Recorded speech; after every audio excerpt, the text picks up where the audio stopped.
Pada suatu masa di Baghdad, Abu Nawas terkenal sebagai seorang cerdik, jenaka, dan penuh akal. Suatu hari, seorang saudagar kaya yang bernama Abdul Karim datang mencari Abu Nawas. Saudagar itu adalah pria yang sering bepergian dan terkenal suka mencari harta karun di negeri-negeri jauh.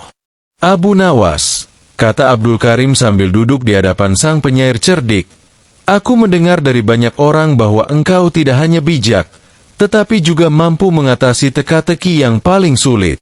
Aku membutuhkan bantuanmu untuk menemukan harta karun yang tersembunyi di sebuah gua di pegunungan Safir.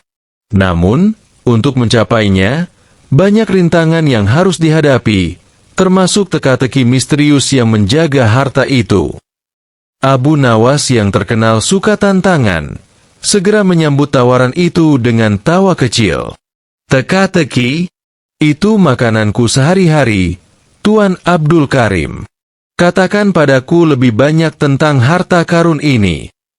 Abdul Karim menjelaskan bahwa gua itu terletak di puncak pegunungan Safir, yang sangat terjal dan penuh misteri.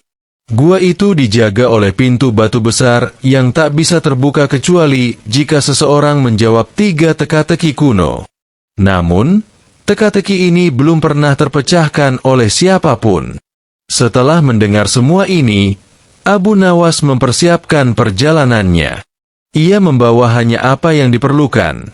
Sebungkus roti, sebotol air, dan tentu saja pikirannya yang tajam. Abdul Karim memandunya sampai di kaki pegunungan, lalu meninggalkannya di sana. Semoga Allah memberkatimu, Abu Nawas, kata Abdul Karim sebelum pergi. Kamu satu-satunya harapanku. Abu Nawas menatap puncak gunung yang jauh di atas, lalu melangkah maju tanpa keraguan sedikitpun. Ia melewati lembah dan hutan, menaiki bukit-bukit terjal, hingga akhirnya tiba di depan gua yang dimaksud. Di pintu gua, ada sebuah batu besar yang tertutup rapat, persis seperti yang dijelaskan Abdul Karim.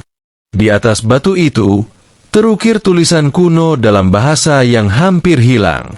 Syair-syair itu ternyata adalah petunjuk untuk memulai teka-teki pertama.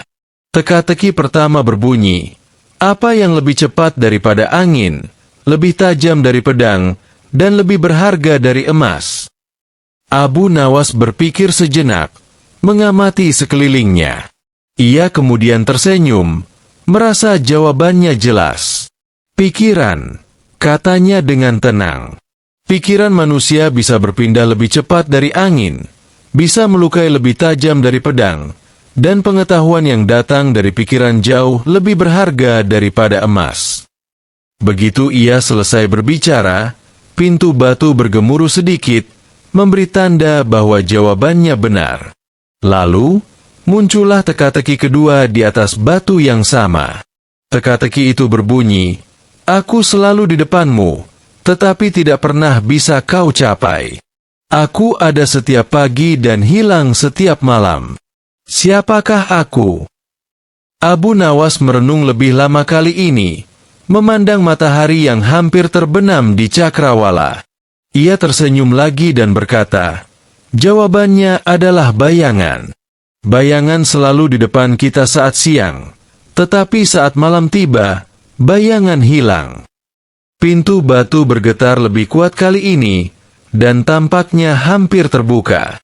Namun, teka-teki ketiga, yang terakhir, segera muncul. Teka-teki ini lebih aneh dan sulit dari yang sebelumnya. Tertulis, aku tidak hidup, tetapi aku dapat berbicara. Aku tidak memiliki tubuh, tetapi aku bisa berjalan. Aku tak terlihat, tetapi dapat didengar. Siapakah aku? Abu Nawas kebingungan sejenak. Ia berjalan mondar-mandir di depan gua, mencoba memikirkan jawaban yang tepat. Selama berjam-jam, ia merenung, hingga akhirnya malam turun dan suasana sekitar menjadi sunyi. Ketika angin malam berhembus, Abu Nawas mendengar sesuatu yang aneh, gema suaranya sendiri yang terpantul dari dinding gunung. Dengan semangat baru, Abu Nawas berteriak, Gema. Itu jawabannya. Gema tidak hidup, tetapi dapat berbicara. Ia tidak memiliki tubuh, tetapi bisa berjalan jauh di sepanjang gunung. Segera setelah Abu Nawas menjawab teka-teki terakhir, pintu batu besar itu terbuka dengan sendirinya, memperlihatkan sebuah lorong panjang yang gelap menuju bagian dalam gua. Tanpa ragu, Abu Nawas melangkah masuk ke dalamnya. Di ujung lorong, ia menemukan sebuah ruangan besar yang dipenuhi dengan cahaya yang berkilauan. Di sana, tumpukan emas, perak, dan permata yang tak terhitung jumlahnya tersebar di seluruh ruangan. Namun, di tengah-tengah harta karun itu, Abu Nawas menemukan sesuatu yang lebih berharga, sebuah gulungan kertas tua. Dengan rasa ingin tahu, ia membuka gulungan itu dan membaca isinya. Gulungan itu berisi pesan dari seorang raja kuno yang telah lama wafat. Raja tersebut menulis bahwa harta karun di gua ini hanyalah ujian bagi siapa saja yang berani mencari kekayaan. Pesan raja mengingatkan bahwa kebijaksanaan lebih penting daripada emas, dan bahwa mereka yang cerdik dan bijak akan menemukan harta yang lebih besar di luar kekayaan materi. Abu Nawas tersenyum puas. Meskipun ia telah menemukan harta karun, ia menyadari bahwa pelajaran yang didapatnya jauh lebih penting. Ia keluar dari gua tanpa mengambil satupun emas atau permata, hanya membawa gulungan pesan itu sebagai pengingat kebijaksanaan yang baru ia temukan. Ketika Abu Nawas kembali ke Baghdad, Abdul Karim terkejut melihatnya kembali dengan tangan kosong. Namun, setelah Abu Nawas menceritakan perjalanannya, saudagar itu mengerti dan kagum dengan kebijaksanaan sang penyair. Sejak saat itu, cerita tentang petualangan Abu Nawas dalam mencari harta karun menjadi legenda di Baghdad. Orang-orang belajar bahwa bukan harta materi yang paling berharga, melainkan kebijaksanaan, kecerdikan, dan hati yang lapang. Dan seperti biasa, Abu Nawas kembali menjalani hidupnya dengan senyum jenaka dan petualangan baru yang menantinya di masa depan. Suatu hari, Raja Harun al-Rashid memanggil Abu Nawas ke istana untuk memberikan sebuah teka-teki yang sulit. Raja berkata, "Abu Nawas, aku punya tantangan untukmu. Besok pagi, aku ingin kau datang ke istana. Tapi ingat, kau tidak boleh datang dengan berjalan kaki, tidak boleh naik kuda, tidak boleh sepenuhnya berpakaian, dan tidak boleh telanjang. Jika kau bisa melakukannya, aku akan memberikan hadiah besar. Jika tidak, kau akan dihukum." Abu Nawas tersenyum, lalu menjawab, "Baik, tuanku. Saya akan datang sesuai perintah." Keesokan harinya, Abu Nawas tiba di istana dengan cara yang sangat unik. Ia menunggangi seekor keledai, tapi hanya separuh tubuhnya yang berada di atas punggung keledai, sementara separuh lagi di luar. Selain itu, Abu Nawas hanya mengenakan kain tipis yang melilit tubuhnya, sehingga ia tidak sepenuhnya berpakaian, tetapi juga tidak telanjang.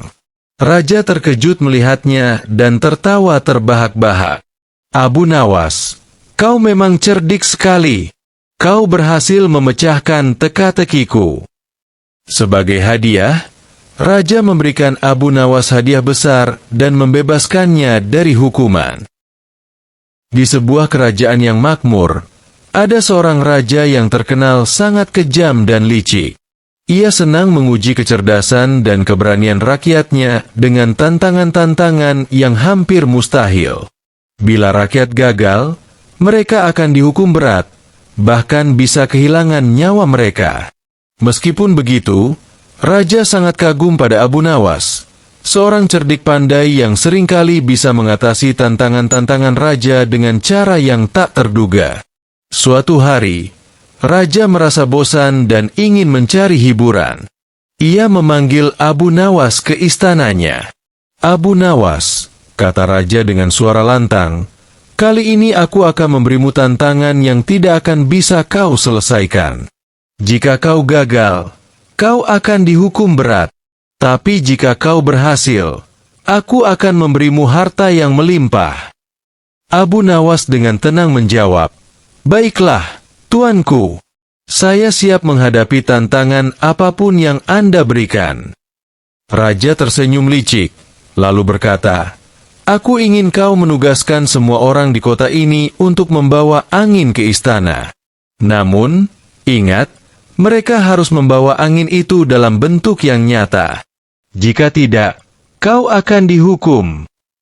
Mendengar tantangan yang diberikan raja, semua orang terkejut. Bagaimana mungkin seseorang bisa membawa angin yang tak terlihat dan tak terpegang? Namun, Abu Nawas hanya tersenyum. Ia tahu bahwa tantangan ini merupakan akal-akalan raja untuk mempermalukannya. Tetapi, sebagai orang yang bijaksana dan cerdik, Abu Nawas tidak merasa gentar. Abu Nawas berpikir sejenak, kemudian berkata, baik, tuanku. Saya akan menyelesaikan tugas ini, namun saya butuh waktu 1 hari untuk mempersiapkannya. Raja, yang merasa yakin Abu Nawas tak akan bisa menyelesaikan tantangannya, setuju. Abu Nawas pun kembali ke rumahnya untuk memikirkan cara mengatasi tantangan yang tampaknya mustahil itu. Pada keesokan harinya, Abu Nawas kembali ke istana.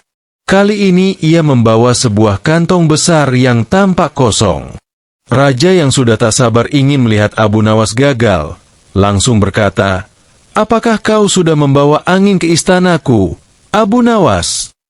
Dengan tenang Abu Nawas menjawab, benar, tuanku. Di dalam kantong ini ada angin yang Anda minta. Silakan Anda periksa sendiri.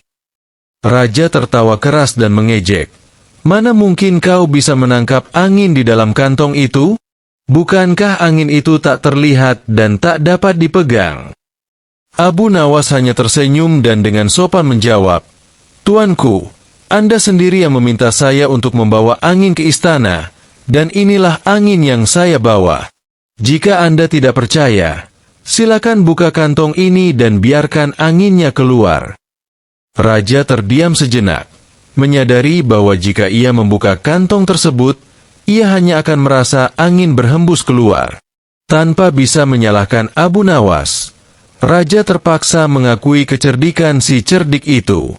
Namun, Raja yang licik tak mau berhenti di situ. Ia kemudian memberikan tantangan lain yang lebih sulit. Kali ini, kata Raja, aku ingin kau menemukan sesuatu yang tidak ada di dunia ini, namun juga ada di dunia ini.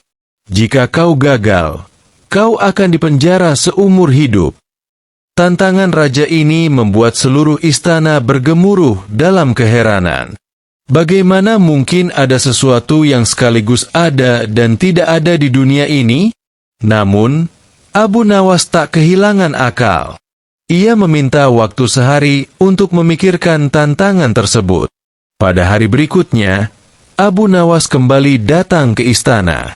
Kali ini ia membawa sebatang tongkat panjang yang ujungnya ia lumuri dengan madu. Raja menatap heran pada benda yang dibawa Abu Nawas. Apa maksudmu membawa tongkat ini? Apakah ini jawaban untuk tantanganku? Tanya raja penuh curiga. Abu Nawas mengangguk sambil tersenyum. Benar, tuanku. Tongkat ini adalah jawabannya. Raja bingung. Jelaskan padaku, bagaimana mungkin tongkat itu bisa menjadi sesuatu yang ada namun juga tidak ada di dunia ini? Dengan santai Abu Nawas menjelaskan, lihatlah, tuanku, ujung tongkat ini ada madu. Namun, jika saya menjilat madu ini hingga habis, apakah madu itu masih ada atau sudah tidak ada? Jawabannya tergantung pada sudut pandang Anda. Di satu sisi, madunya sudah tidak ada karena saya sudah menjilatnya habis. Tetapi di sisi lain, madu itu pernah ada di tongkat ini. Jadi, madu ini adalah sesuatu yang ada, namun sekaligus tidak ada. Raja terperangah mendengar penjelasan Abu Nawas. Ia tak dapat membantah logika yang disampaikan dengan begitu cerdas oleh Abu Nawas. Sekali lagi, Raja harus mengakui kekalahan dalam menghadapi kecerdikan Abu Nawas. Namun, raja yang licik dan kejam itu tak mau menyerah begitu saja. Kali ini, ia memberikan tantangan terakhir yang ia yakin takkan bisa diselesaikan Abu Nawas. "Baiklah, Abu Nawas," kata raja dengan nada serius. "Sekarang, aku ingin kau melakukan sesuatu yang mustahil. Aku ingin kau membawakan aku seekor burung yang bisa berbicara tentang segala hal di dunia ini, tetapi tidak boleh mengatakan satu pun kata yang tidak benar. Jika kau berhasil, aku akan memberikanmu emas dan permata, tapi jika kau gagal, hukuman berat menantimu." Seluruh istana terdiam. Bagaimana mungkin ada burung yang bisa berbicara tentang segala hal dan tidak pernah berbohong? Semua orang mulai berpikir bahwa inilah akhirnya bagi kecerdikan Abu Nawas. Namun, Abu Nawas hanya tersenyum dan berkata, "Saya akan bawa burung itu untuk Anda, tuanku. Tunggu saya besok." Pada hari berikutnya, Abu Nawas datang dengan membawa seekor burung kecil. Burung itu tampak biasa saja. Tidak ada yang istimewa dari bentuk maupun warnanya. Raja bertanya dengan nada penuh keraguan, "Apakah ini burung yang bisa berbicara tentang segala hal di dunia ini dan tidak pernah berkata bohong?" Abu Nawas mengangguk. "Benar, tuanku. Silakan tanyakan apa saja padanya." Raja mendekatkan wajahnya ke arah burung itu dan bertanya, "Burung, apa yang ada di hatiku sekarang?" Burung itu tidak menjawab. Raja bertanya lagi, kali ini dengan lebih keras, "Burung, jawab pertanyaanku. Apa yang ada di hatiku sekarang?" Tetap saja, burung itu diam. Raja mulai marah, merasa ditipu oleh Abu Nawas. Namun, sebelum ia bisa melepaskan kemarahannya, Abu Nawas berkata, "Tuanku, burung ini tidak pernah mengatakan kebohongan, seperti yang Anda minta. Karena itu, ketika ia tidak tahu jawaban yang benar, ia memilih untuk diam." Raja tertegun mendengar jawaban itu. Sekali lagi, Abu Nawas berhasil mematahkan tantangannya dengan kecerdikan yang luar biasa.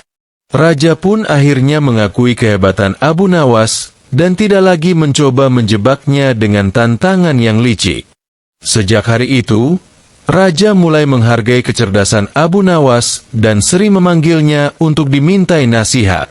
Abu Nawas tetap menjadi sosok yang dihormati di seluruh negeri karena kebijaksanaan dan kecerdikannya yang tak tertandingi. Dan demikianlah, Abu Nawas sekali lagi berhasil menaklukkan kezaliman dengan akal budi yang luar biasa.